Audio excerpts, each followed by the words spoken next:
Assalamualaikum warahmatullahi wabarakatuh. Alhamdulillah wassalatu wassalamu ala Rasulillah Sayyidina Muhammad ibn Abdullah wa alihi wa sahbihi wa mawalah, amma ba'du. Hadratil mukarramin, segenap para guru-guru agama, segenap para asatid tanpa terkecuali, dan yang saya hormati adik ipar saya Ustadz Beldoi, dan saya hormati segenap jajaran pengurus DKM Musalla Suryaniyah, dalam hal ini diketuai oleh Ustadz Suhadi, dan yang saya hormati segenap jajaran panitia Maulid Nabi besar Muhammad SAW yang dikepalai oleh Ustadz Hanafi, juga yang saya hormati segenap para sesepuh, para orang-orang tua yang ada di sekitar ini tempat, dan bapak-bapak, ibu-ibu. Ini tempat sudah maklum adalah wakaf daripada almarhumah adik saya Suryaniyah, Suryani maksud saya, dan baik tanah maupun bangunan yang saat ini kita sedang duduk di dalamnya adalah murni uang beliau sendiri. Mudah-mudahan dengan dimakmurkannya musola ini untuk sholat berjamaah khususnya 5 waktu dalam sehari, juga pengajian-pengajian yang diadakan dan diajarkan oleh para guru-guru, para asatid, juga acara-acara seperti Maulid Nabi besar Muhammad sallallahu alaihi wasallam. Saya selaku kakaknya menghaturkan ribuan terima kasih, jazakumullah khair jaza, atas kepedulian bil khusus para alumni yang tidak bosan-bosan untuk senantiasa mengadakan kegiatan-kegiatan positif di ini tempat. Maka dengan demikian mudah-mudahan pahalanya senantiasa mengalir kepada almarhumah, dijadikan kuburnya menjadi taman surga Allah Subhanahu wa taala. Kemudian tidak lama saya memberikan sambutan, karena setelah saya nanti ada 3 ulama besar.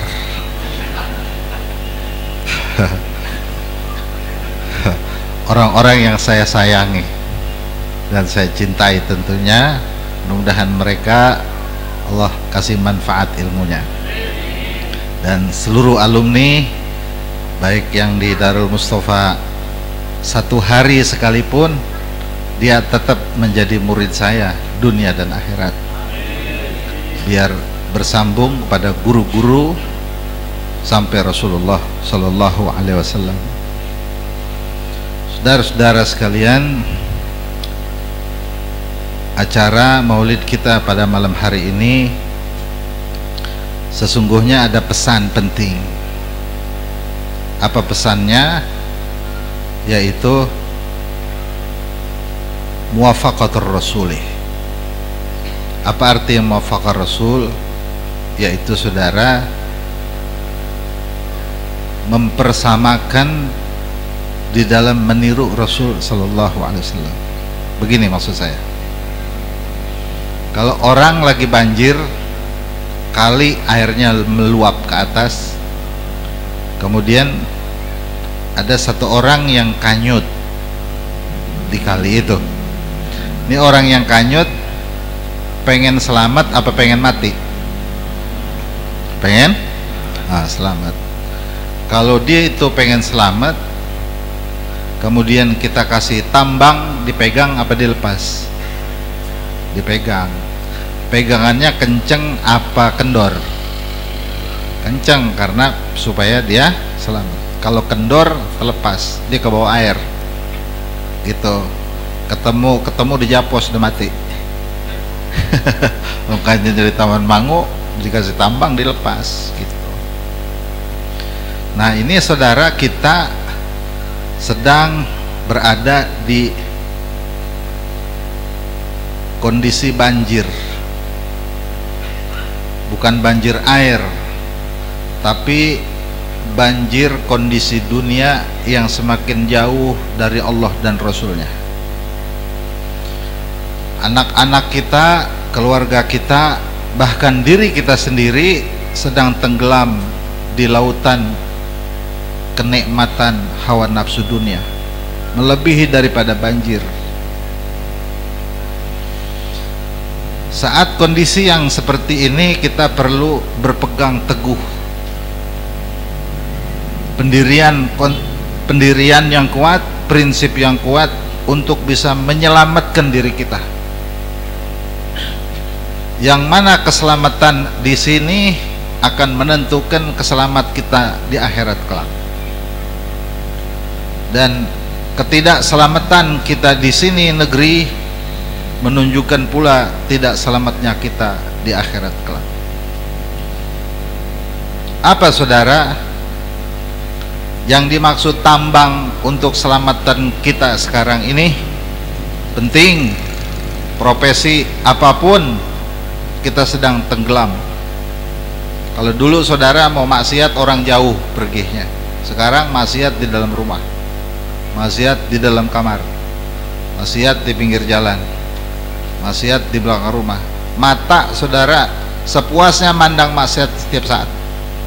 Ini namanya sedang banjir di dalam dosa. Harus disadari itu. Mudah-mudahan kita selamat gitu. Nah, perlu tambang saudara, bapak-bapak, ibu-ibu, jangan dianggap biasa-biasa aja. Tambangnya apa itu? Tambangnya adalah Nabi besar kita Muhammad sallallahu alaihi wasallam. Pegangan kuat dengan Rasulullah. Hati kita harus ada keterikatan kuat, namanya addu 'alaiha bid nawajis, gigit sekencang-kencangnya pakai geraham. Kalau pakai gigi depan kan masih gompal, kalau pakai geraham sekencang-kencangnya gigit gitu. Berpegang dengan Rasulullah itu apa maksudnya? Yaitu saudara berpegang dengan apa yang diajarkan oleh Rasulullah. Itu maksudnya berpegang. Yang diajarkan oleh Rasulullah itu ada dua macam. Pertama, hal yang zahir. Kedua, hal yang batin. Apa ya hal yang zahir? Yaitu yang dapat disaksikan dan dilihat oleh orang kalau lagi ngerjain. Seperti mana? Sholat duha. Memang kayaknya hal-hal biasa, tapi saudara pasti paham ini sholat duha.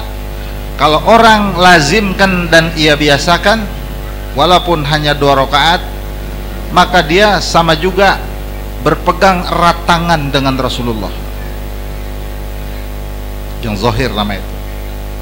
Atau sholat qobliyah ba'diyah. Habis johor jangan lupa ba'diyah. Sebelum johor qobliyah. Mesti beda yang udah ngaji sama yang belum. Udah ngaji kagak qobliyah kagak ba'diyah, itu sama juga sama orang yang kagak ngaji gitu. Tukang rongsokan aja masih qobliyah, masih ba'diyah. Yang udah ngaji kagak qobliyah kagak ba'diyah, lebih tinggi martabat tukang rongsokan yang bisa ngerjain qobliyah ba'diyah. Itu sebenarnya perkara zahir yang mengikat eratkan antara kita dengan Nabi Muhammad sallallahu alaihi wasallam. Nah, banyak yang zahir, baca Quran yang biasa nih. Saya mengingatkan diri saya dan mengingatkan juga saudara-saudara biar sama-sama kita kembali kepada agama Rasulullah. Itu pengikat namanya. Disebutnya wa'tasimu bihablillahi jami'an. Itu namanya tambang dari Allah Ta'ala. Jadi syariat Nabi Muhammad Allah umpamakan bagaikan tambang orang yang mau kelebu ya, mau ke bawah air. Yang kedua saudara, perkara ikatan batin. Apa maksud saudara ikatan batin dengan Rasulullah? Pertama, iman. Teguhkan iman. Orang yang punya iman berarti dia punya ada ikatan dengan Nabi besar Muhammad sallallahu alaihi wasallam. Cukupkah hanya iman? Tidak cukup. Dia mesti ada sabar di dalam jiwa. Ada sabarnya menjalani hidup, biar ada rasa sabar dengan apa yang Allah Ta'ala berikan ujian terhadap dirinya. Itu orang sabar, kata Imam Ibnu Athaillah, sama juga dia punya ikatan dengan Nabi Muhammad. Maka beruntung nih yang di sini nih, kalau ada orang yang punya ikatan dengan Rasulullah, dengan ibadah-ibadah yang ia miliki, dengan amaliyah-amaliyah yang ia lakukan, gitu. Paham nggak gitu kira-kira? Nah, dulu ada saudara sahabat Nabi yang pengen sama Nabi di dunia, di akhirat. Kita pengen nggak begitu? Dia saudara yang dia tiap hari sama Rasulullah. Kalau dia udah mati pengen sama Rasulullah tetap. Apalagi kita orang awam, nggak punya ilmu, nggak punya amal, pasti lebih ngarep ya. Ketika orang ini bilang sama Nabi, aku ingin bersama engkau, namanya Uqbah bin Ka'ab, saya kalau mati ya Rasulullah pengen di akhirat bersama engkau, walaupun derajatnya beda, tapi saya pengen ketemu biar selamat. Benar kata Rasulullah, benar. Kalau benar, ana akan lakukan hal itu ente. Kalau ente benar pengen, nanti kita bareng. Bareng tuh berarti selamat, terikat daripada banjir yang besar itu, terikat. Tapi kan Nabi bilang, kalau pengen bareng, ana minta ente tiru salah satu yang ana kerjakan. Ngerjain semua nggak bisa. Semua yang Rasulullah kerjakan nggak bisa. Tiru salah satu yang anak kerjakan. Apa ya Rasulullah? Perbanyak jidatmu untuk sujud kepada Allah. Itu jidat ente yang mulia, banyakin buat sujud. Itu mah di mana bae sujud, di jalanan sujud. Bukan begitu. Sujud itu rukun dari sholat. Jadi maksud bukan sujudnya doang, banyakin sholat. Kalau kita ngitung duit pengennya 1 juta 2 juta gitu, kita sholat harus punya prinsip biar banyak punya ibadah.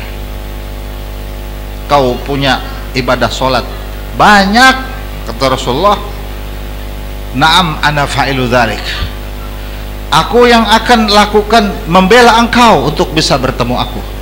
Ulama pahami saudara, siapa manusia yang saat hidupnya ada satu ibadah-ibadah yang ia lazimkannya, yang mana ibadah itu bersumber dari Rasulullah, maka manusia ini berarti menterikatkan diri dengan Nabi Muhammad sallallahu alaihi wasallam. Maka ini alhamdulillah ada di ini tempat, mudah-mudahan semua orang yang hadir di sini, yang sholat di sini, yang ngaji di sini, siapapun orangnya, laki maupun perempuan, saudara, kita berharap biar ada terikat dengan Nabi dunia dan akhirat. Tangannya keikat tuh tangannya. Waktu dia mau kecebur di neraka, saudara, kebetot sama Rasulullah. Ente yang jidat ente sering pakai sujud, betul ya Rasulullah, betot. Ente yang tangan ente sering baca tasbih gini, betul ya Rasulullah, tarik. Ente yang sering baca Quran ini, betul ya Rasulullah, tarik. Ente ini yang suka puasa Senin Kamis, betul ya Rasulullah, tarik. Jadi sunnah-sunnah Nabi itu hakikatnya untuk mengikat kita pada Nabi biar selamat dunia, kubur, selamat pula akhirat. Mudah-mudahan semuanya selamat adanya. Itu kita nggak usah ngarepin apa-apa. Saya mau kasih contoh. Ada orang saudara mau nyebrang jalan, saat nyebrang ada mobil, lari cepet. Dia nyebrang ketabrak. Saat dia ketabrak kegiling, saudara. Kegiling, dia bangun lagi. Mobilnya hancur. Dia cuma begini-begini doang. Pakai nabrak nih mobil belagu-lagu gitu. Berarti kebal nggak dia? Kebal. Yang satu saudara mau nyebrang nggak ketabrak. Jadi mobil udah lewat, dia nyebrang. Nggak ngapa-ngapa dia. Yang satu kebal. Ngetop saudara, langsung viral. Ada orang kebal ketabrak mobil, mobilnya ambak-ambakan, acak-acakan, kebelah dua mobil. Dia bangun, coba begini dong, mobil iseng aja pakai nabrak gitu. Kalau saudara suruh pilih di antara yang dua, saudara mau yang mana? Yang ketabrak ngetop atau yang nggak ketabrak? Hah? Yang ketabrak?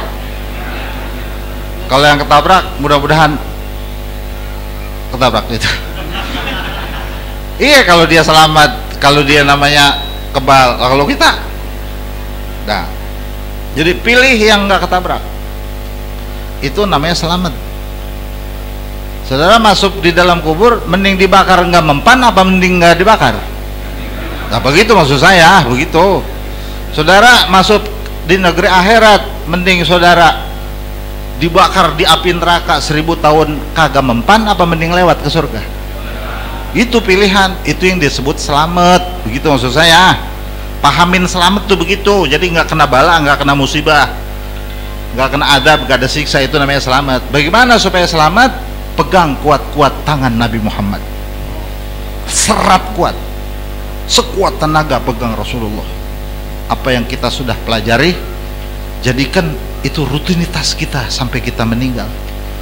Maka saudara, dengan demikian Allah Ta'ala kasih kita selamat dunia dan akhirat. Amin ya rabbal. Makanya Habib Umar bilang, man aradal muwafaqah, man aradal murafaqah fa'alaihi bil muwafaqah. Siapa orang yang pengen berdampingan, maka dia harus ada persamaan. Kalau tukang judi kumpulnya sama tukang judi nggak? Iya, karena sama gitu kan. Kalau tukang mancing ketemunya sama tukang mancing, bukan? Tukang mancing yang mukanya udah klimis kayak lingsang sama tukang mancing kan gitu. Iya, makannya elur. Sudah. Itu karena ada kecocokan, maka dia bakal ketemu. Nah, ini dalam hal ini buat selamatkan diri kita, harus cari kecocokan diri kita kepada Nabi Muhammad. Anda cocoknya di mana nih sama Nabi? Itu Nabi ngerjain apa? Baca Quran. Anda mau cocokin dibaca Quran aja, yang lain Anda nggak bisa. Nggak apa-apa. Ente bikin hatam Quran sampai 1000 kali baru meninggal. Itu namanya ngecocokin Nabi. Anda pengen cocok Nabi tahajud, yang lain Anda belum sanggup. Nggak apa-apa tahajud. Saudara, kalau sudah bisa cocok dalam satu perkara agama, maka dia akan ketarik cocok pada hal-hal yang lain. Jadi biasa tahajud, ntar siangnya itu amal-amal baik lain bakal kesedot. Jadi satu ajaran Rasulullah yang telah orang lazimkan itu bagaikan magnet, saudara. Jadi bisa narik amal-amal yang lain.